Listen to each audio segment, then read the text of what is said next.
In this video, I'm going to teach you how to fix the problem when ink to text is grayed out in OneNote. If you find this video useful, be sure to like and subscribe, and let's get right into it. First, make sure you have the OneNote app open. If you haven't launched it yet, go ahead and do so now.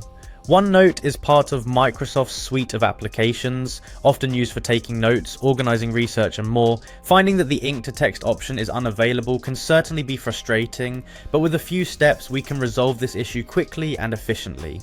Once OneNote is open, you'll need to navigate to your notebooks. In the app, look towards the top navigation bar and click on My Notebooks. This will display a list of all the notebooks you have, making it easy to find the one you're currently working on or need access to.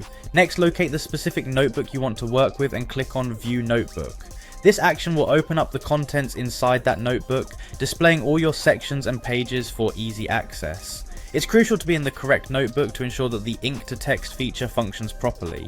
With your notebook opened, focus on the top menu bar and select the Draw tab. The Draw tab is where you'll find all the tools related to drawing, highlighting, and most importantly, working with ink or handwriting in OneNote. Now find the handwritten text you want to convert and select it. To do this, use your cursor to click and drag around the text. It's important that the entire piece of handwriting is selected to ensure it can be converted successfully.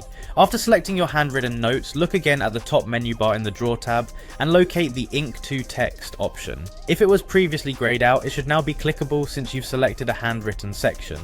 Click on Ink to Text to convert your handwriting into typed text. And there you have it. Your handwritten notes should now be transformed into typed text, making it easier to read, edit and organize. Some useful tips to keep in mind. Ensure your OneNote app is updated to the latest version, as updates may fix bugs or issues with features like ink to text. Also remember that the ink to text feature works best with clear, legible handwriting. I hope this tutorial has been helpful and that you're now able to use the ink to text feature without any issues. If you have any more questions or need further assistance, feel free to explore more resources or reach out for help. Thanks for watching and happy noting.